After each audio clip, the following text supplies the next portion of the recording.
Hola, buenas noches. Damos la más cordial de las bienvenidas a nuestra invitada de honor el día de hoy, a la doctora Patricia Torres Morales. Muchas gracias por aceptar nuestra invitación el día de hoy a compartir con nosotros un tema que ya saben las personas que nos siguen en este canal, que va en torno a la educación inclusiva. Y Leo, buenas noches. Nos permitimos presentar a la doctora Patricia. Ella es licenciada en psicología y doctora en investigaciones cerebrales con mención honorífica por la Universidad Veracruzana. Ella es educadora profesional en lactancia materna a nivel internacional por la Academia EduPro de Puerto Rico. Ha realizado estancias doctorales y postdoctoral en la Universidad Barcelona y en la Universidad Veracruzana, respectivamente.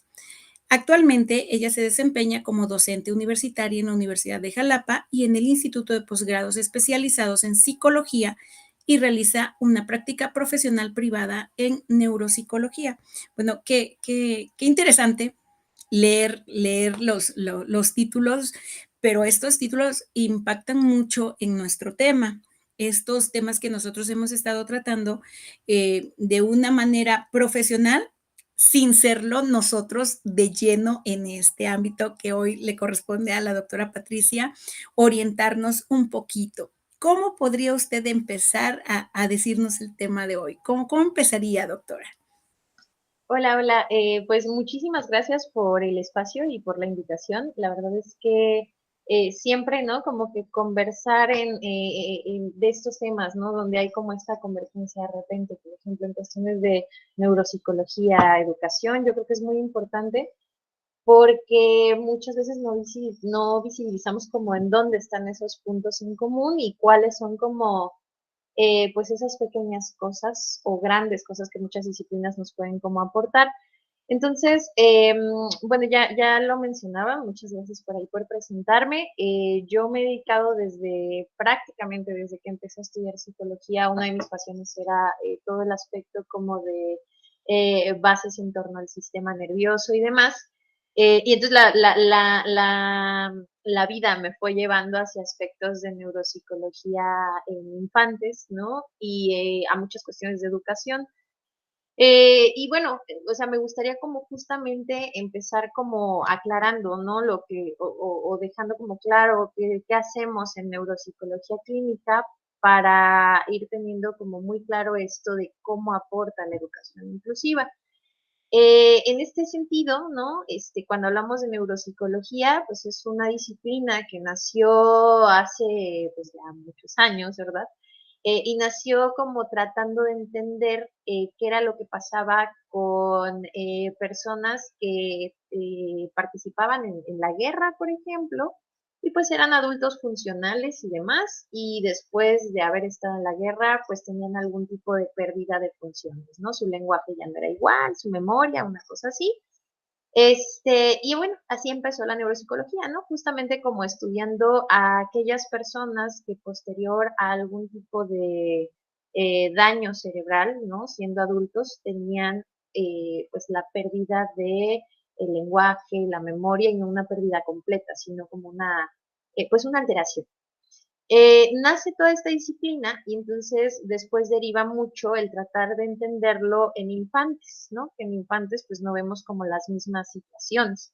Entonces, en ese sentido, la neuropsicología clínica, cuando la hablamos en términos, pues a lo mejor dentro de la disciplina como pediátricos, ¿no? O infantil, es justamente tratar de comprender cómo es el proceso de neurodesarrollo en los niños y adolescentes, cómo es ese proceso tal vez típico, digamos, ¿no? Lo que esperamos en la mayoría de los niños y adolescentes. Y entonces para eso pues tratamos de entender, ¿no? No solamente cómo se desarrolla el sistema nervioso, sino cómo se desarrolla ese sistema nervioso en relación con el contexto en el que este niño está, digamos, interactuando, ¿no? Con su familia, su entorno educativo y demás. Y también dentro de esto es muy importante en la neuropsicología entender pues cuáles pueden ser las repercusiones justamente que hay en ese neurodesarrollo cuando ocurre una irrupción, ¿no? O sea, ¿qué pasa cuando ese desarrollo no es típico y vemos como patrones pues atípicos, ¿no? vemos a lo mejor un comportamiento atípico, vemos que no se adquieren y consolidan ciertos procesos de lenguaje, de atención, etcétera. Y pues en ese sentido, ¿no? Comprende como en la intervención en trastornos pues, neurológicos, psiquiátricos, pero también aspectos psicosociales de niños y adolescentes. ¿Qué más podría decirles ahí?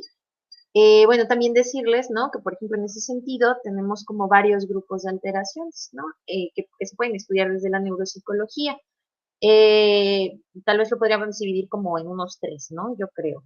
Alteraciones congénitas, ¿no? O sea, como todas estas cuestiones de prematurez, de origen genético que pueden incidir en cómo se va desarrollando el niño.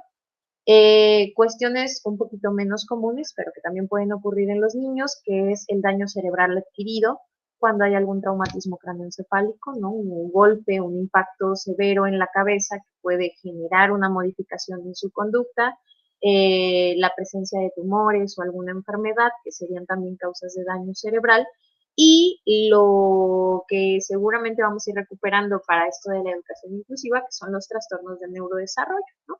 Cuando escuchamos hablar de trastornos específicos del aprendizaje, de trastorno del espectro autista, de trastorno por déficit de atención, en general, pues son, digamos, temas de estudio que la neuropsicología aborda por toda la evidencia científica que tienen, ¿no? Con respecto a cómo estos, pues, no modifican, pero generan que hay un funcionamiento del sistema nervioso distinto al que esperamos que ocurra de manera típica, y bueno, finalmente pues se va a vincular a muchas situaciones o a muchas necesidades que muchas veces todavía son un gran reto, ¿no? Para la educación, entender qué necesidades ocurren en este tipo de trastornos y pues están ocurriendo porque hay un cambio a nivel del sistema nervioso.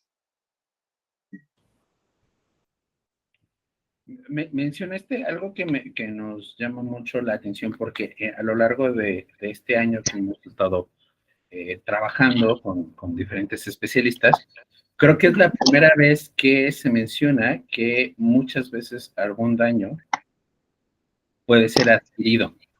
Nosotros casi siempre hemos estado asumiendo que pues nacen con parálisis cerebral, con espectro autista, ¿no? Y creo que es la primera vez que tocamos el hecho de que cualquier persona en cualquier momento, por alguna situación, puede recibir algún golpe. Perdona que no lo diga tan elegante como traumatismo, ¿no? Pero recibe un fregadazo. Sí, un golpe en la cabeza y ya está, ¿no? Y quedó. Yo tengo una experiencia con un chamaco de 14 años, me voy a permitir contarla. Yo trabajaba para un laboratorio que se dedicaba a la toxina botulínica y pues yo hacía las filmaciones, ¿no? Entonces, en uno de estos recorridos, me tocó entrevistar a un muchacho que él venía de su pueblo, en la batea de atrás de la camioneta de su hermano, y chocó. Le dejó paralizado la mitad del cuerpo. En ese momento, pues pues tenía la mitad del cuerpo paralizado y con la otra mano, pues utilizaba la muleta, ¿no? Entonces, cuando se le inyectó la toxina botulínica a Capotox, ¿no? En la mano del lado donde había sufrido la parálisis cerebral, le permitió utilizar la muleta, ¿no? Lo cual le recuperó una mano. Pero la historia está en que como era un chamaco de 14 años, estabas todavía en la escuela, ¿no? Y tener que readaptarse a una vida completamente diferente, porque estoy hablando todo esto porque mi pregunta hacia Pati es esto. Ok, ¿qué pasa, no? No es lo mismo crecer sabiendo que tienes algún tipo de trastorno, si la familia sabe que tiene algún tipo de trastorno y ha tenido toda esta historia, o sea, 10 años, 5 años preparándose por el trastorno, a que de repente, por algo, pasa esto. Claro. Cuéntame, ¿qué se hace? ¿Cómo se ve? ¿Cómo se aborda? ¿Qué ¿Qué pasa? Pues, ¿no? Sí, sí, de hecho que esta experiencia que cuentas, pues me suena a pacientes con los que he tenido pues la oportunidad de verlo, ¿no? Y es una dinámica un tanto distinta, muy cortito. Alguna vez me tocó, ¿no? Ese caso me marcó mucho porque era un niño que no fue por un traumatismo, lo que hizo fue como tomar de juego, de juguete, las pastillas de la presión arterial de la mamá o de la abuela, una cosa así, las consume y tiene daño cerebral, ¿no? Posterior a eso. Y pues misma situación, ¿no? Ahí no era una cuestión tanto de motricidad, sino que pues empezó a presentar como muchos problemas de lenguaje, después algunas alteraciones cognitivas y demás.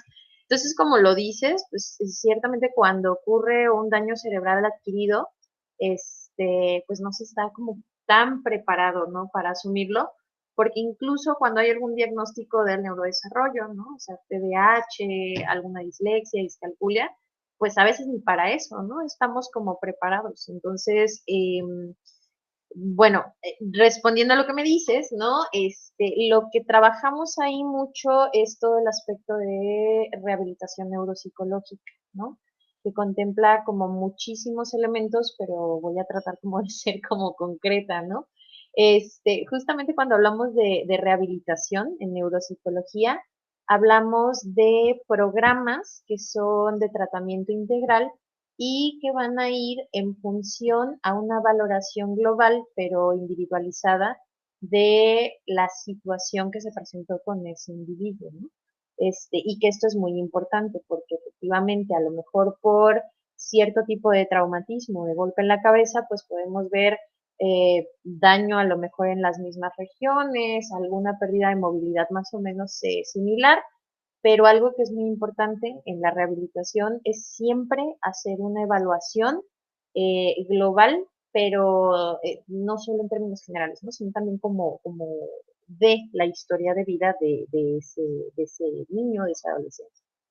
Y entonces lo que se hace ahí es como establecer pautas tanto a corto como a largo plazo que nos permitan como dar un seguimiento. Y ahí viene una cuestión bien importante, ¿no? A veces yo me dedico como a este ámbito de neuropsicología, neurociencias, y una crítica siempre es el hecho de, ay, es que tú nada más hablas de cerebro y neuronas, ¿no? Y reduces al individuo a eso, ¿no? A un órgano, algo que no es como esta cuestión de lo que somos realmente. Pero algo bien importante en neuropsicología es que el cerebro no se modifica si el entorno no lo favorece. Entonces, cuando ya hay un daño, el sistema nervioso es el único sistema dentro de nuestro organismo que cuando tiene un daño ya no puede recuperar funciones, ¿no? O sea, como, por ejemplo, uno se raspa, uno se cae, se raspa, y posteriormente hay un proceso de cicatrización y recuperamos como esa parte, ¿no? Pero cuando hay daño cerebral, ya las neuronas que se murieron, pues ahí le paramos de contar, ¿no? O sea, ya no se regeneran. El lugar de daño ya tiene un daño, ya no se van a regenerar las neuronas, van a llegar otro tipo de células que van a formar una cicatriz y ya está. Pero el cerebro tiene plasticidad, entonces hay, por ejemplo, regiones cercanas a esa zona de, pues donde hubo un daño, ¿no? O regiones, digamos, como simétricas, ¿no? Si fue en la parte izquierda, pues en la misma región, pero en la parte derecha, por ejemplo, que pueden compensar esa función. Entonces, regresando a lo que te comentaba de rehabilitación, pues la rehabilitación lo que hace es tratar de estimular, ¿no? Esas zonas cercanas a donde hubo el daño o esas zonas homólogas a donde hubo el daño para que se pueda recuperar en cierta medida como la función. Entonces pueden ocurrir dos cosas. Se puede recuperar de manera parcial la función o se pueden hacer adecuaciones, ¿no? Donde la persona logre, a lo mejor con esa poquita movilidad, por ejemplo, en el caso que nos comentabas, pues tener, ¿no? Una funcionalidad para las actividades cotidianas que tenía. Y bueno, va a depender, ¿no? De la situación particular del niño. Acá también algo importante es que son tratamientos no solo centrados en el niño o en el adolescente, sino que deben ser tratamientos también centrados en la familia y en los agentes educativos, ¿no? Es importante como tomar en cuenta eso, al menos para un neuropsicólogo, cuando establece un programa de rehabilitación. Y algo importante es pues esta parte como funcional, que a lo mejor es como lo que nos interesa a todos, ¿no? Estos programas tienen que considerar que déficit motor o cognitivo existe para que podamos implementar como estrategias o mecanismos de afrontamiento que permitan ya no decir, ah, bueno, va a volver a tener un lenguaje igual o va a volver a tener una memoria al 100%, si lo queremos ver en porcentajes, ¿no? Una cosa así. Si no, vamos a tener que aplicar como estrategias que le permitan a ese niño o ese adolescente resolver situaciones de la vida cotidiana, ¿no? Situaciones en el entorno familiar, escolar, comunitario, y pues eso, ¿no? Se va adecuando en función a qué tanto se puede recuperar la función que se perdió, que se alteró, y también se toman en cuenta qué otras funciones están preservadas. Por ejemplo, alguna vez vi en algún documental como de neuropsicología y venía en un libro el caso, por ejemplo, de una chica que tiene una meningitis y posteriormente tiene una incapacidad, por ejemplo, para reconocer rostros. No puede reconocer como adecuadamente rostros. Y tampoco lee adecuadamente, no ve algunos colores, o sea, son varias cosas lo que le pasa. Entonces, que por ejemplo, ¿qué hacía ella? Ella para reconocer personas, aprende a reconocerlas por la voz o por rasgos como generales, ¿no? A lo mejor, yo ahorita no tengo los lentes, pero pues a lo mejor a Maritza y a mí nos reconocería por los anteojos, ¿no? A ti por la barba, una cosa así, pero pues se va como haciendo esto. Y para ubicarse, y para ubicarse a lo mejor en calles, pues se le enseñó a ubicarse no por el nombre de las calles, sino por algún elemento que permita como eso, ¿no? Como tener un comportamiento funcional, pero pues a partir de lo que se preserva, ¿no? De esas como funciones que se preservan o que se pueden ir, o que gradualmente en la rehabilitación vemos que se van recuperando. Mari. Ok, sí, yo tengo pues una duda. ¿Cómo todo esto es muy interesante saberlo y nos llevas muy de la mano con la terminología, ¿no? Y con los pasos, pero ¿cómo se vive esto o cómo se llega a esta atención profesional desde dos partes? O dónde se encuentra la familia, o sea, la parte del paciente, digámoslo, hasta Ujú. llegar a esta atención profesional y cómo se vincula con la educación, porque el docente es otro, ¿no? Ahorita yo como Claro, docente, eso compartimos, ¿no? La docencia es muy interesante porque muchos carecemos de esta parte, de este conocimiento, y si carecemos de ello, pues no claro. podemos incluir en su totalidad a los estudiantes en sus necesidades muy propias, ¿no? Ujú. ¿Cómo es que se llega o se logra? Bueno, ahí es una tarea que justamente qué bueno que haya estos espacios porque es una tarea bien compleja, ¿no? O sea, vincularnos entre la familia, el ámbito educativo y aparte el profesional a lo mejor clínico, ¿no? Justamente por esto que comentaba, ¿no? O sea, el cerebro no cambia si no le hago nada. Lo que hay que hacer en este tipo de casos, sea una alteración por un daño adquirido, que era lo que preguntaba Lionel, o a lo mejor una situación del neurodesarrollo, un punto bien importante es modificar el entorno, ¿no? Que tendría que ver con realizar cambios en ese ambiente físico en el que vive el niño. Entonces, bueno, ¿cómo llegar a eso? Lo primero sí es como hacer mucho trabajo de psicoeducación, ¿no? Para que, por ejemplo, un docente tenga claro que ahora está de moda ponerle neuro a todo, ¿no? Hay neuromarketing, neuroeducación, neuro, no sé tanta cosa, ¿no? Pero cuando llega uno a la parte de neuro, siempre escucho como que, es que lo neuro es bien complicado, pero es importante y no se aborda, ¿no? Entonces, creo que el primer elemento que hace como falta es trabajar mucho esta psicoeducación en torno a que el personal, a lo mejor más involucrado en el aspecto educativo, conozca de manera muy clara qué implica neurodesarrollo, ¿no? Que puede ser justamente una situación, ya decía, congénita, algo adquirido, o que estos trastornos del neurodesarrollo, para empezar, tener muy claro que no son una enfermedad, ¿no? Sino que es, digamos, el desarrollo tiene que ir a lo mejor, no lo sé, lo represento así, ¿no? Tiene que ir como en esta línea y una alteración en el desarrollo es que esta línea no se cumple, ¿no? Y entonces hay una neurodiversidad ahí. El sistema nervioso se está desarrollando en ese niño, pero ocurren o sucede que a lo mejor ciertos procesos pues no se consolidan con las mismas estrategias que a lo mejor están estandarizadas pues para todo el mundo, ¿no? Y entonces ahí ese punto es bien importante, ¿no? La psicoeducación, también el entender que unos años antes, ¿no? A lo mejor unos cuantos años antes, se atribuía que como el trastorno era del estudiante, entonces el que tenía que cambiar era el estudiante, ¿no?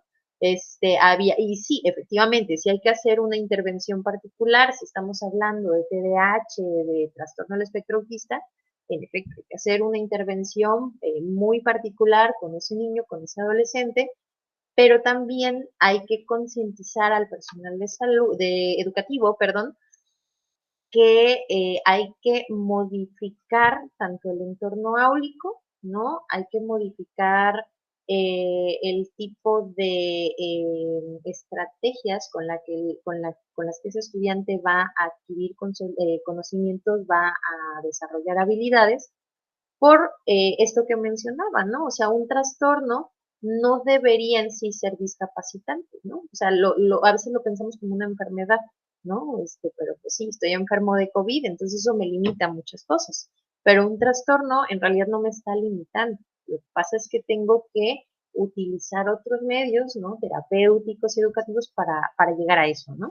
Entonces, en ese sentido es, ¿no? Iniciar como la parte de psicoeducación, trabajar mucho no solo en promover una intervención en el niño, ¿no? Sino también como lograr esta parte de poder trasladar a cuáles son, ¿no? Las necesidades que tiene el ambiente ese caso particular para poderlas ir, digamos, teniendo en cuenta, ¿no? En el ámbito educativo. Y creo que hay algo muy importante que hace la neuropsicología, por ejemplo, es dotar de herramientas de evaluación, ¿no?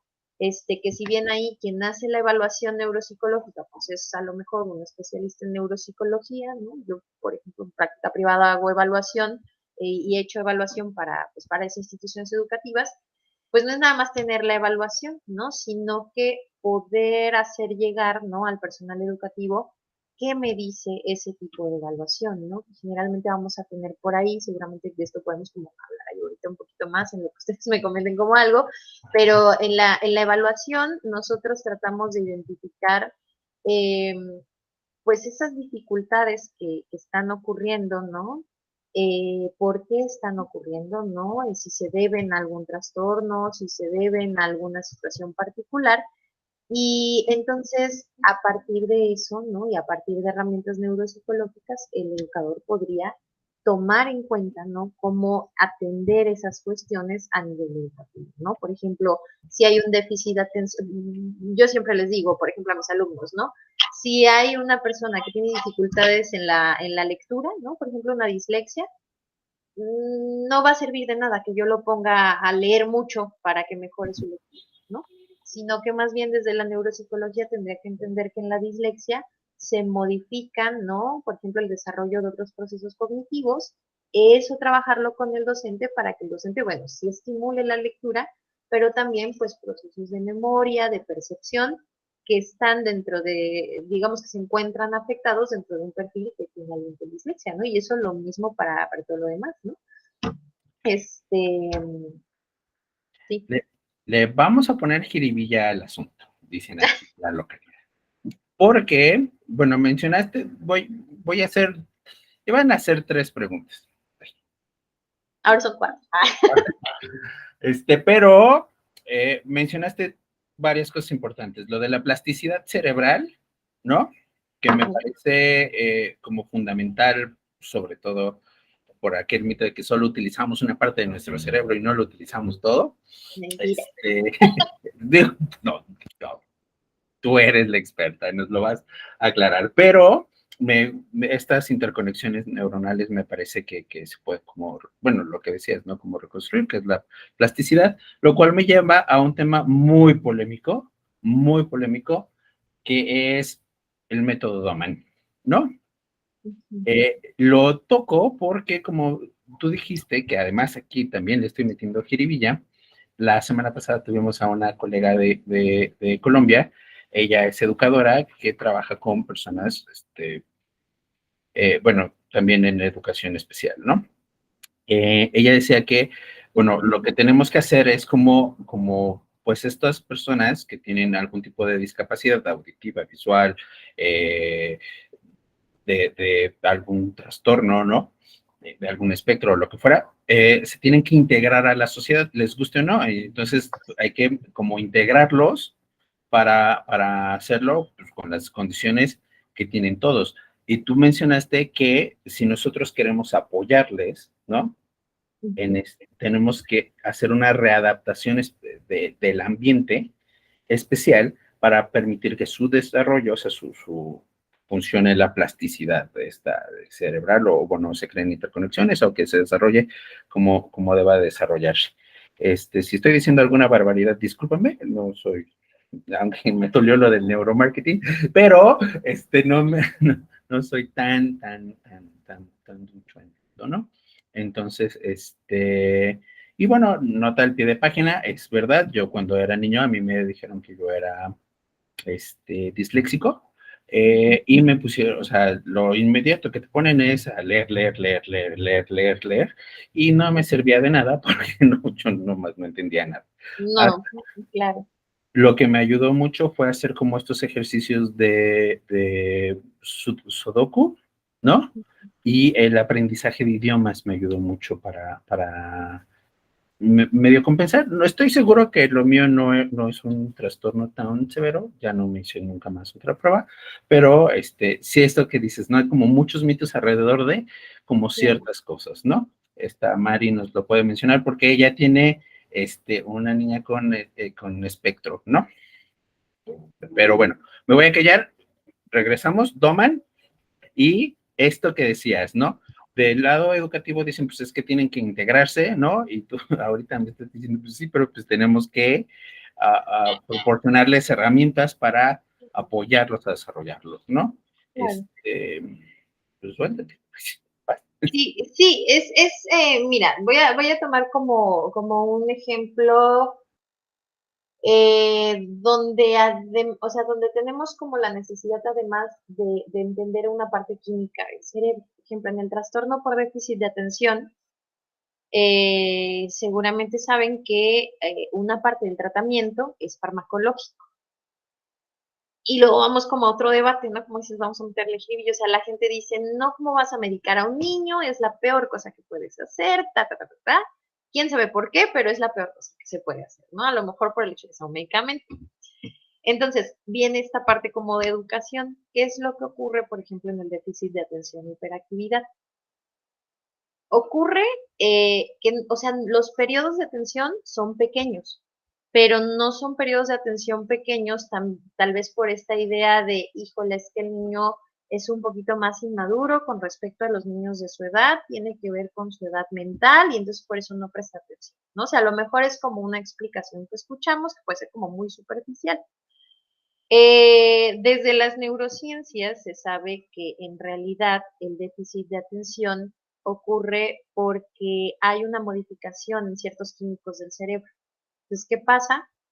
Hay uno que se llama dopamina, hay otro que se llama noradrenalina y se producen en menor cantidad. Entonces, eso, hay todo un sistema ahí que se puede explicar de conexiones y demás, pero básicamente como están disminuidas las producciones de estas sustancias químicas, el proceso atencional no va a ser igual y no es que el niño conductualmente lo esté haciendo de forma intencional, que también es como una forma en la que podemos como ver que la gente lo puede interpretar. Entonces, el tratamiento a nivel neuropsicológico de primera mano ahí es la parte o la intervención neuropsicológica, ¿no? Trabajamos sobre la atención, pero sobre otros elementos que se ven modificados en el perfil. Por eso hablo de perfil neuropsicológico, porque hacemos una evaluación de varios procesos y entendemos que el que no puede leer en un momento, pues ponerlo a leer mucho no sirve de nada, ¿no? El que no puede hacer operaciones matemáticas, ponerle muchas tampoco va a servir de mucho, ¿no? Entonces, en el déficit de atención no es nada más trabajar que atienda más tiempo, sino es trabajar otros elementos, ¿no? Trabajar aspectos de memoria, por ahí una cuestión de instrucción, son varias cosas. Pero viene también esta cuestión de que ahí sí es necesario, de manera secundaria, por ejemplo, el tratamiento farmacológico. ¿Por qué? Porque hay un déficit químico. Y bueno, se sabe que es cierto tipo de medicamento, ¿no? Porque efectivamente sí hubo hace muchos años un mal manejo de los fármacos que se utilizaban o un manejo inadecuado. ¿Qué hace, por ejemplo, el medicamento? Pues regula estos niveles y entonces ya se puede como trabajar conductualmente de manera más adecuada. Entonces, con esto lo que quiero explicar es el hecho de que se deben favorecer las condiciones para que ese niño, ¿no? O ese adolescente realmente pueda incluirse en actividades educativas, ¿no? Eso creo que es como muy, muy importante. O sea, por ejemplo, ¿qué ocurre? Yo puedo estar llevando una intervención para TDAH, pero si a lo mejor hay la necesidad de un fármaco, ¿no? No se está medicando, no estoy generando las condiciones, ¿no? Para que pueda ser incluido en actividades educativas. O sea, ¿qué voy con esto? Sí, o sea, al final, ¿no? Hablamos de inclusión educativa que va a ser pues completamente a cuando nosotros hablamos de integración, ¿no? Porque cuando hablamos de integración, es decir, pues que esté ubicado en el mismo lugar, ¿no? Y también integrar es como, pues el problema es del estudiante y el apoyo es al niño y el niño pues va a tener como barreras por el tipo de diagnóstico que tiene, ¿no? Si nosotros lo entendemos como inclusión, en realidad lo que estamos haciendo es que se hacen adecuaciones no porque se tenga que aislar, ¿no? En las estrategias de enseñanza-aprendizaje a ese niño, sino porque para un mismo contenido se deben hacer ciertas modificaciones en cómo va a acceder a ese contenido, pero para que participe en la construcción del conocimiento, ¿no? O sea, no es decir, pues tú como tienes dificultades, para leer, pues tú vas a leer por otro lado, ¿no? Porque eso pues, sería como integrarlo, ¿no? Está en el mismo espacio físico, pero pues a final de cuentas no está, ¿no? En esta parte tan importante en la educación que es como socializar. Entonces es como ahí, esos pequeños detalles, ¿no? O sea, se hacen como, por ejemplo, ¿no? Regresando al déficit de atención, hay una cuestión bien importante que es como dar más tiempo, ¿no? Para cierto tipo de actividades, porque a lo mejor tiene periodos cortos de atención y entonces tiene como que ir, digamos, descansando, ¿no? O sea, en esos periodos cortos de atención, descanso y otra vez.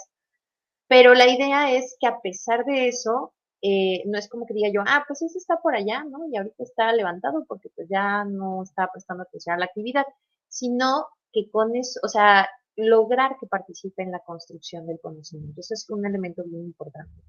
Otro es entender que estos déficits, ¿no? O estas dificultades que derivan de un diagnóstico del neurodesarrollo o alguna alteración adquirida, no son un problema para el niño, sino que el problema es el currículo, ¿no? O sea, la educación está preparada como para cierto perfil, ¿no? Y entonces incluso, por ejemplo, uno cuando está medio desvelado, ¿no? O cuando uno no anda en las mejores condiciones afectivas, en realidad el problema no es uno, ¿no? Sino que pues muchas veces hay como muchas cuestiones ahí. Entonces, entender eso, ¿no? Que los déficits pueden venir como del trastorno, pero es el currículo lo que se tiene que adaptar al niño, no al niño a la escuela, porque de nuevo lo integramos, pero no hablamos de inclusión. Y también es muy importante como cambiarse ese chip, ¿no? Entender que la diferencia no es un problema, sino es un valor, ¿no? Por ejemplo, yo tuve la experiencia de trabajar muchos años con trastorno del espectro autista y uno valora mucho, ¿no? Dentro de ese espectro y la variabilidad que uno encuentra, ¿no? Aprende uno mucho.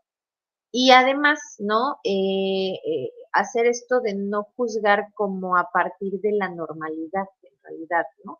O sea, ahora está muy en auge, les digo, ponerle neuro a todo, pero hay un término que sí me gusta en esto, que es esto de neurodiversidad, ¿no? Entonces, este déficit químico que a lo mejor puedo decir del TDAH, pues no es un déficit químico, ¿no? Es que no todos los individuos vamos a ser iguales, ¿no? Y creo que pensando desde la biología y la evolución, es completamente normal pensar que no vamos a ver como el mismo desarrollo, ¿no? En todos, ¿no? Incluso cuando hablamos de estos trastornos, pues no hablamos de una causa, ¿no? De, lo ocasionó una vacuna, ¿no? Lo ocasionó tal cosa.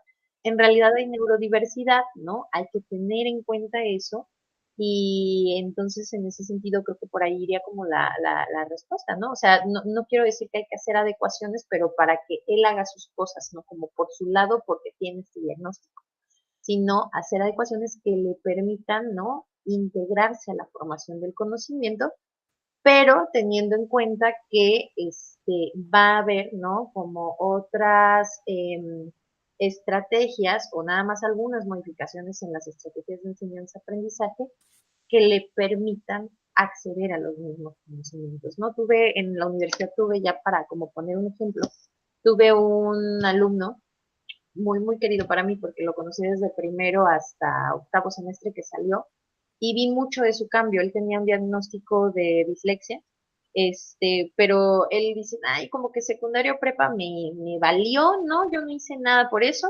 pero ya en la universidad me está preocupando, ¿no? Porque tenía muy bajo desempeño cuando estaba en primer semestre. Eh, Mismos contenidos, ¿no? Se involucraba mucho en las cuestiones críticas, ¿no? Estudiaba psicología, ahorita ya es egresado, ya tiene su consultorio y demás, pero empezó a generar como muchas estrategias, ¿no? Entonces, algo que hacía él es que no importaba qué le pidieran, ¿no? O sea, aunque le pidieran un reporte en línea ahora con estas versiones o estas cuestiones en línea, él todo lo escribía, ¿no? Todo lo escribía, tenía como guías muy claras para identificar ciertos elementos de los textos, trabajaba muchos aspectos de memoria, ahorita que lo mencionabas, Leo, también empezó a estudiar inglés, ¿no? Que fue una cuestión que ahí le aconsejaron, que sí se recomienda, y el desempeño que él tenía, ¿no? Y el cómo se involucraba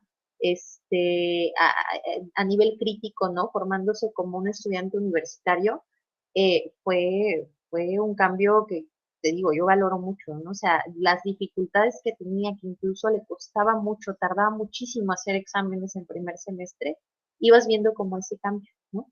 Y para mí fue muy curioso porque, claro, yo era su docente, pero como siempre le di clases de neuro y le hablaba de estas cosas, me iba pidiendo como tips, ¿no? De, bueno, ¿qué puedo hacer, ¿no? Si tengo que mejorar como mi proceso de lectura y pues psicología tengo que leer un montón y a mí me cuesta mucho la comprensión y tengo la atención muy difusa. Entonces, fue haciendo como muchos cambios que creo que es el ejemplo de eso, ¿no? O sea, fue adaptando los contenidos de una licenciatura, eh, pero para participar dentro de ese proceso o involucrarse en ese proceso crítico que le En permite. este momento, perdón que la interrumpa, No, pero para hacer aquí el paréntesis en la pregunta precisamente, esta, esta adaptación a la sociedad o al grupo social donde se desempeñe, ¿no?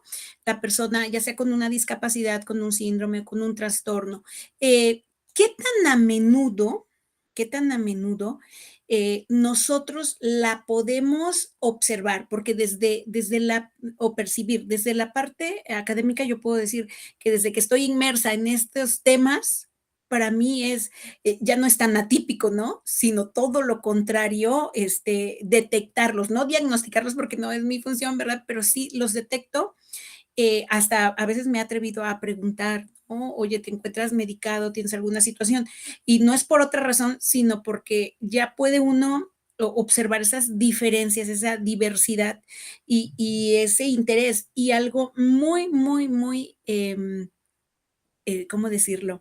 Satisfactorio es que las personas que hemos tenido invitadas aquí a nuestro canal coinciden en que la parte de contexto familiar es vital.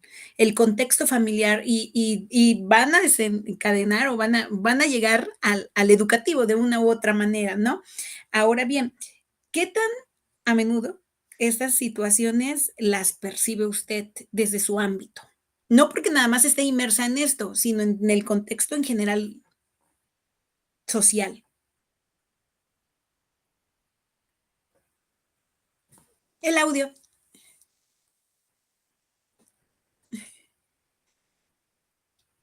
No sé qué le piqué, perdón. No hay problema. Sí, pero, o sea, como, si me puedes como formular la pregunta, se me perdí un poco. O sea, en cuanto a, ¿Qué? Sí, sí, que digámoslo en porcentajes, ¿no? ajá, No, un estimado, no así como del 95%. Em, ¿Qué porcentaje dentro del ámbito educativo en el que se desenvuelve ajá. es para usted el más, digámoslo, común que se encuentra esta diversidad? ¿Se puede percibir la diversidad en qué porcentaje? Sí, újele, es que sí, es un reto esto. De hecho, me pasa, ¿no? O sea, digo, me formé como psicóloga, me fui a hacer las cuestiones de neuro, pero pues también hago docencia, ¿no? Entonces, en adultos al menos, no en universitarios, es muy común encontrarse, o sea, no sé qué porcentaje, pero sí al menos en estas generaciones, ¿no? Es bien común encontrarse personas que probablemente tuvieron que tener un diagnóstico y que no lo tienen, ¿no? Ese es una, ahorita voy mencionando como más, ¿no? Exacto, exacto. A eso me llama mucho la atención, porque ahora, por ejemplo, en redes como, bueno, en estas redes sociales y todo esto, ahora veo que, por ejemplo, muchos videos que hablan del déficit de atención en adultos, ¿no? Y ese es todo un tema en particular, porque el déficit de atención, como uno tiene periodos de atención muy cortos, lleva a que la persona ya adulta se frustre muchísimo y sea más vulnerable a ansiedad y depresión. O sea, ya nos lleva a otra cosa. Entonces, digo, no sé qué porcentaje, pero sí creo que al menos en estas generaciones, ¿no? De universitarios es relativamente común que haya personas que no tuvieron como un diagnóstico. Ahora, si nos vamos a otros niveles, va a depender del tipo de a lo mejor alteración que vemos. Generalmente creo que es un poquito más común encontrar que lo que sí se logra identificar de manera oportuna, ¿no? A lo mejor no tan temprana, pero pues más o menos oportuna, son las dificultades en cuestiones de lectoescritura, ¿no? Por ejemplo, o de matemáticas, porque es muy evidente. Algo que tiene, yo creo, un porcentaje muy alto, ¿no? O sea, me atrevo a decir que más del que realmente debería tener, ¿no? De identificación, es justamente el déficit atencional. Alguna vez llegué a un kinder, era las primeras veces que intervenía yo sola, yo todavía estaba estudiando, pero ya estaba como becaria de un investigador, entonces me tocaba hacer intervención muy particular ahí a mí. Y me dijeron, es que de un grupo de 20 niños de preescolar, 15 tienen déficit de atención. Yo quise chillar en ese momento y salir de ahí porque era la primera vez que intervenía sola. Dije, ¿qué voy a hacer? No voy a poder, ¿no? O sea, va a ser imposible para mí, y también porque pues, estaba en un proceso como todavía estudiando. Me di cuenta que no era así, ¿no? O sea, por ejemplo, ahí en cuanto a porcentajes, cuando hablamos de déficit atencional, híjole, las personas siempre optan porque niños hay muchísimos, ¿no? Y creo que ahí hay mucha confusión entre lo que es el déficit atencional y pues patrones como más o menos normales, ¿no? En el comportamiento, por ejemplo, de preescolares o algunas situaciones como de conductuales, ¿no? También podría ser. Entonces creo que depende de qué tipo de alteración, de qué tipo de alteración estemos como hablando, ¿no? En cuanto a cuestiones neuropsicológicas, el porcentaje que vemos, ¿no? O sea, definitivamente hay situaciones, ¿no? Por ejemplo, eh, que pasan desapercibidas, que pueden pasar desapercibidas, que no se atienden, que a veces no se atienden porque pasan desapercibidas, ¿no? Muchos, por ejemplo, niños dentro del TEA, del trastorno del espectro autista, pasan desapercibidos, ¿no? Es como, es diferente, se comporta distinto, entonces no se hace un mayor análisis, ¿no? De esto. O por ejemplo también el lenguaje, me ocurre, ¿no? No, pues es que está chiquito, todavía no habla bien, pero pues, ya lo va a hacer, ¿no? Entonces llega a los 10 años y a lo mejor efectivamente ya logra articular adecuadamente, pero cuando valoramos la expresión y la comprensión todavía están carentes, ¿no? Entonces, Yo puedo, perdón, aquí yo puedo decirle que como padres nos pasó, nosotros no solamente tenemos una hija, entonces no teníamos un parámetro y siempre lo he dicho abiertamente, ¿no? Ya cuando yo pude procesar ahora sí mi situación y la situación familiar y la pude hablar, ¿no? Comprenderla Claro. y aceptarla. Entonces, no teníamos un parámetro para comparar qué era normal y qué era lo contrario, ¿no? Que ahora es lo neurotípico. Entonces, no sabíamos, ¿no? Entonces, tuvimos la fortuna de tener un pediatra excelente que nos fue guiando poco a poco y en cada consulta nos preguntaba, ¿cuántas palabras dice?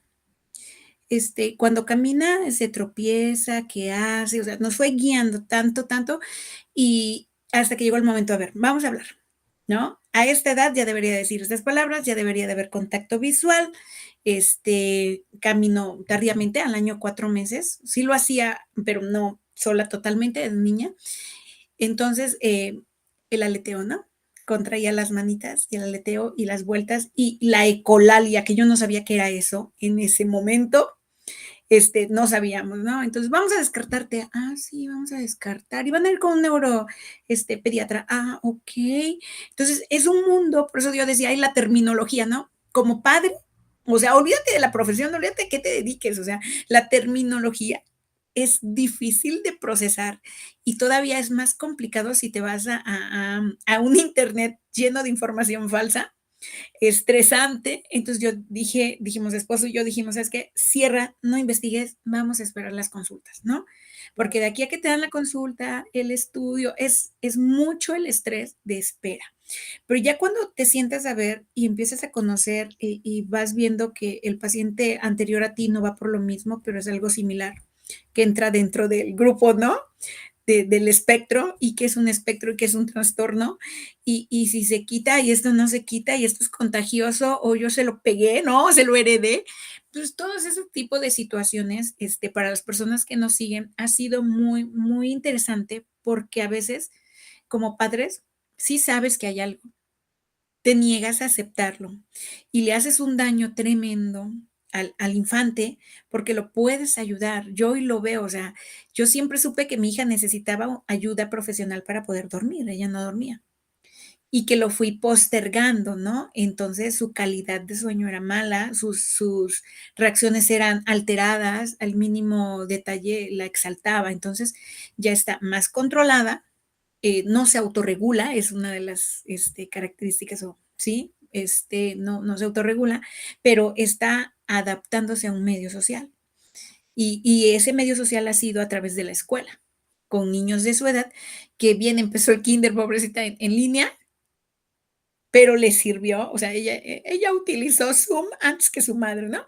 Entonces, esa fue una parte y entonces todo esto que nos dices, yo lo voy trasladando y digo, sí es cierto, o sea, sí, sí, sí, y tache para los papás de repente porque estamos en una era donde podemos tener mucha información o preguntarle al que sí sabe, ¿no? O a esa comunidad, o sea, porque por cultura no lo expresas, no le preguntas, o sea, ¿cuántas horas pasamos a veces en un consultorio o minutos al lado de alguien y no entablas una conversación? No te abres, ¿no? O sea, yo recuerdo que alguien me dijo, no, pregúntele al doctor, mire, mi hija ya duerme, de verdad, pregúntele. Y si se vuelve a despertar, nos dijo que le diéramos otro pedacito, pero usted pregúntele. Entonces, cuando a mí me dijeron eso, yo le dije, oye, ¿qué come? No, pues es muy selectivo, solo come esto. Y eso. Yo dije, ay, pues mi hija hace lo mismo. A ver, y cuénteme más, ¿no? No, pues no usa calcetines porque la textura no le gusta. No, la mía, pues sí los usa, pero se los quita para dormir. Y haces como esa vinculación de actitudes hasta te vuelves experto en usar los términos y en corregir a la gente como le hago a Leo. Leo, no se dice autismo, se dice espectro, ¿ok? Trastorno del espectro autista. Entonces, ha sido esto un maravilloso andar y lo confieso, o sea, alguien me diría, es que te pasa, ¿no? O sea, no es para entristecerme, es para ponerme a estudiar, a investigar, a vivirlo con mi hija, a aprender de ella, porque ella es la que nos va guiando, ¿no? A veces digo, ay, hija, no te comprendía, o sea, discúlpame, a ver, no me puedes expresar, pero llévame, enséñame, ¿qué es lo que quieres? ¿Cómo lo quieres, no? Entonces, si nos comunicamos, ya empieza a haber cambios, pero si no es por especialistas, de verdad es que hay que acercarse a los especialistas y hay opciones, hay muchas opciones y también dentro de esas hay las que mejor nos pueden, pues convenir a nuestros intereses desde el económico, ¿no? Hasta el emocional, porque hay profesionales muy buenos, pero no saben transmitirte esa información de una manera humanista, ¿no?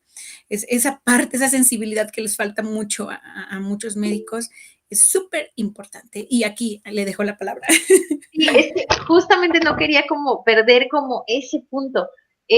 Mencionabas, Maritza, que, bueno, a veces es el papá el que bueno, el grupo, el entorno familiar, ¿no? El que se puede como negar a la información o información pues tenemos de todos los medios y entonces hay de todo, ¿no? Ya ven esta cosa tremenda y terrible de la gente que decía que el autismo se producía por las vacunas, ¿no? O sea, cuando todavía estaba el diagnóstico de autismo, ¿no? Que ahora ya se ha modificado, pero también creo que va como de regreso, porque hay algo bien importante a tener en cuenta.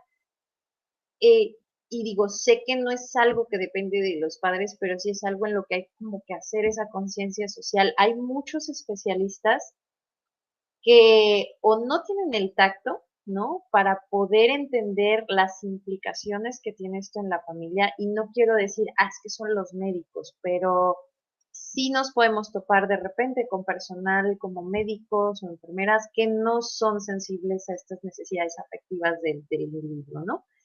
Lo comentabas en mi síntesis curricular, tiene relativamente poco que me certifiqué como educadora en lactancia. Híjole, ahí está un tema, o sea, de verdad, es un proceso como biológico, como que el médico, la enfermera, el enfermero tendrían que ser los mejores preparados para ser sensibles a eso. Y lo que se ha reportado ahí es que una de las grandes barreras de la lactancia es el personal de salud, ¿no? Entonces eso mismo ocurre en esto, ¿no? Por ejemplo, como psicólogos nosotros hacemos una impresión diagnóstica, ¿no? Y el diagnóstico se va integrando finalmente cuando interviene el neurólogo pediatra. Pero hay que tener como mucho, pues, cuidado como padres, ¿no? Cuidado como familia en el profesional con el que nos involucramos, ¿no? Y también hacer conciencia, por supuesto, de que muchos requieren como mucha sensibilidad para las implicaciones como afectivas y de cambio familiar que requieren este tipo de diagnósticos. Eso es una, por eso me dije, ay, voy a levantar la mano porque si no se me va. Y otra es, bueno, eso yo lo aprendí de la que fue mi tutora desde que prácticamente empecé como a formarme con prácticas, pues, profesionales, todavía no salía de la carrera, y que posteriormente fui mi tutora de tesis para licenciatura y doctorado. Recuerdo que ella siempre nos decía, efectivamente existen diagnósticos clínicos que como tú lo mencionas, ¿no? Uno a lo mejor como estudioso de eso, pues conoce uno muchos términos, ¿no? Estos términos nos permiten entender que dentro de ese espectro hay generalidades, ¿no? Que más o menos nos permiten seguir un proceso objetivo de intervención, un proceso objetivo de diagnóstico. Pero ella decía, pero al papá le valen. O sea, no es que le valgan, ¿no? Sino que no le vas a dar una cátedra, ¿no? No, pues fíjate que la estereotipia, ta. Finalmente, en el proceso, como lo mencionas, la familia se va involucrando, lo va entendiendo y va entendiendo mucho el comportamiento que ocurre en algún trastorno. Pero ella nos decía, la etiqueta es lo que menos le sirve a los papás, ¿no? O sea, el poner una etiqueta, o sea, a lo mejor decir, bueno, tu hijo está dentro del trastorno del espectro autista o en algún otro determinado diagnóstico, es muy importante transmitirle al papá que eso nos funciona para tomar acciones concretas, ¿no? O sea, no para justificar a lo mejor el comportamiento, sino para decir efectivamente, ahora puedo comprender cierto tipo de comportamientos que tiene mi hijo.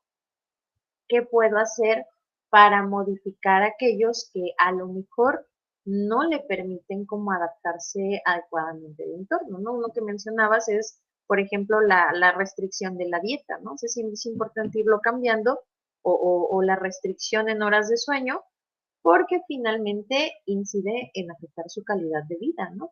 Si no varío de alimentos, pues entonces no estoy como a lo mejor ingiriendo todos los nutrientes que se necesitan. pero entender que hay patrones de comportamiento que a lo mejor pueden ser funcionales, ¿no? Y no querer, ¿no? O hacer entender a los papás que no es que tenga que tener como cierto tipo de comportamiento y que finalmente el diagnóstico, pues más que ser, o sea, es una etiqueta clínica, a nosotros como clínicos nos sirve para entender algunos aspectos o tomar decisiones como clínicas oportunas, pero lo importante es que te permita generar como acciones concretas, ¿no? Donde finalmente la familia, el niño se pueda adecuar a lo mejor a aquellas situaciones que si uno no toma en cuenta, pues pueden incidir en su integridad, ¿no? O sea, por ejemplo, no duermo mucho, voy a estar irritable, y también entender que es un proceso gradual, ¿no? O sea, incluso en el desarrollo neurotípico los procesos son graduales, ¿no? Si vemos esto de la neurodiversidad, pues también va a ser gradual, ¿no? Y algo ahí finalmente es como la constancia y eso, ¿no? El entender que este tipo de diagnósticos pues no solo inciden qué interesante, ¿no? Puedo ver lo que está en un manual diagnóstico. Hay que tener en cuenta a la familia. O sea, eso es importantísimo, muy, muy, muy importante, ¿no? De hecho, uno de los elementos de éxito para un programa de rehabilitación cognitiva es justamente la psicoeducación y el involucramiento de la familia. De otro modo, eh, ¿no? Puede haber como bajos índices en el éxito que se tenga en esa intervención. Entonces, ahí en ese sentido, ¿no? Por ejemplo, yo lo digo como psicóloga, yo puedo planificar una intervención, pero si no logro involucrar a la familia, el éxito que pueda tener esa intervención, esa rehabilitación, por muy buena que sea, pues va a ser menor, seguramente. Aquí voy a, ¿no? Bueno, ya se nos está acabando el tiempo, pero misma Pati ya nos dio su segunda intervención con nosotros, ¿no?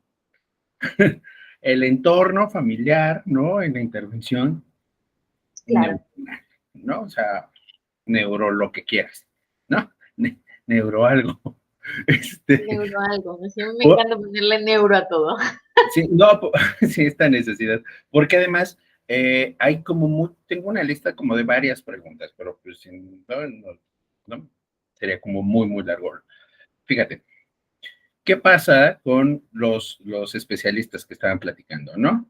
O sea, el papá tiene que ir con el terapeuta, el rehabilitador, el neurólogo, el médico general, supongo, dependerá de, ¿no? Más, obviamente, el profesor en el aula, más, obviamente, la preparación en casa, ¿no? Más, habrá casos que necesiten nutriólogo, o sea, todo esto es que casi nunca lo hemos tocado, de hecho, ¿no? Como toda la necesidad de tanto especialista para atacar o sí, para trabajar con algún trastorno como específico, que además, pues muchas veces, y sigo pensando en esto, cuando es adquirido, ¿no? De repente te enfrentas a una realidad que no sabes. El caso de los que, bueno, nacieron o están creciendo con esto, con alguna situación en particular, pues se van como acostumbrando poco a poco y se vuelve parte de la vida, ¿no? Pero sí se han tocado temas que no se habían tocado, lo cual me da mucho gusto.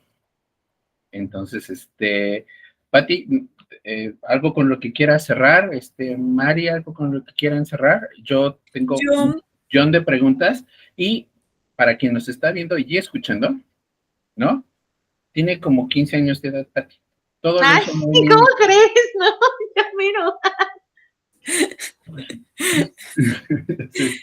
Pero bueno. 14. Ay. No, pues agradecerle a la doctora su asistencia el día de hoy y su aportación tan valiosa para todos los que nos siguen, para nosotros mismos creo que nos está fortaleciendo en demasía, ¿no? Muchísimas gracias y esa manera de abordarlo tan natural es lo que más nos hace adentrarnos, ¿no? Porque son términos que desconocemos que hemos venido escuchando, pero ya cuando nos los explican, ya te adentras, ¿no? Tú haces que nos adentremos de una manera muy natural. Muchas gracias. No, pues agradecerles la invitación. Por supuesto, ¿no? Como que alguna otra cuestión que se pueda platicar, yo le decía a Maritza, me tengo luego que regular porque hablo mucho. Entonces, siempre me gusta conversar como pues estos temas que me apasionan, ¿no? Que me gustan. Y pues no sé, igual que así como dices, tengo muchas preguntas, pues tendría como muchas cosas que decir, pero sí algo que puedo como enfatizar es que, pues bueno, cuando hablamos, ya lo decía, ¿no? La neuropsicología y sobre todo la infantil se va a enfocar mucho en entender el desarrollo, entonces creo que es muy importante no solo pensar que ese profesional en neuropsicología o ese médico que es neurólogo es quien tiene todo el conocimiento, ¿no? Con respecto a qué necesidades hay en algún tipo de diagnóstico, ¿no? Si queremos a lo mejor, ¿no? Como vincular la neuropsicología y la educación, que era como el tema del día de hoy, creo que es muy importante entender que la neuropsicología, aunque es una disciplina propia, eh, va a ser una herramienta para la educación, ¿no? Porque nos permite hacer evaluaciones que tengan un diagnóstico, pero que ese diagnóstico se tome en cuenta ya sea para hacer adaptaciones individualizadas, ¿no? En el medio educativo, en el medio familiar, y también como preventiva, ¿no? Que ese es otro punto, ¿no? La evaluación también nos permite como prever que a lo mejor si hay alguna necesidad educativa particular, pues esta no sea grave, ¿no? Entonces, creo que es esto, no sé, es una disciplina muy particular, pero en términos de la educación, creo que la neuropsicología, como muchos conocimientos ahí clínicos específicos, están en función de ser herramientas para la educación, ¿no? Entonces, en ese sentido, pues lo que mencionaba Marita, con eso cerraría, pues no es que uno tenga el conocimiento absoluto, ¿no? O sea, uno tiene algunos conocimientos teóricos que hay que, digamos, adecuar al nivel que se requiere en la educación, que es el fin práctico de poder justamente integrar a un proceso de enseñanza-aprendizaje a cualquier persona, ¿no? Ese sería el objetivo. Es que no sé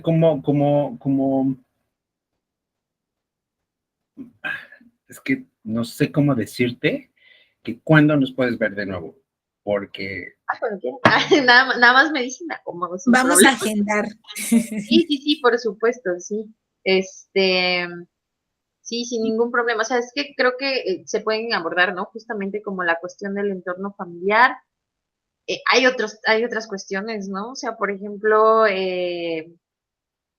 no sé, se me ocurren muchas cosas. Por ahí de lactancia, yo por ahí lo mencionaba a Maricel como cosas que creo que son bien importantes, ¿no? Y que inciden ahí en el desarrollo con muchas cosas, pero pues, Fíjate, ya son 2 programas los que vamos a tener. no, súper bien, sí, Dos súper bien. más. Agendados los temas Ya también. ahorita sacamos el Súper bien. calendario. Nada más no le crean al no tengo 15 años. Ojalá. Ojalá, nada más es la apariencia. Y tampoco de 15, ¿ah? No, mira, Muy hay cosas que hay que presumir antes de que nos vayamos, ¿no? ¿Tenías 27 cuando cumpliste tu primer doctorado? No. Cuando terminé el doctorado, bueno, no, sí, me doctoré cuando tenía 26, 27 años, sí, más o menos. Ok, ¿qué más se puede decir, no? de aplaudirle, no, sí. Le tengo un respeto y una Sí, admiración. me costó salud mental, pero aquí andamos. Ay, no es cierto. Cualquiera que estudie un doctorado tiene problemas con salud mental, ¿verdad, Mari? Confirmo. Entonces, pues bueno, Pati, muchísimas gracias.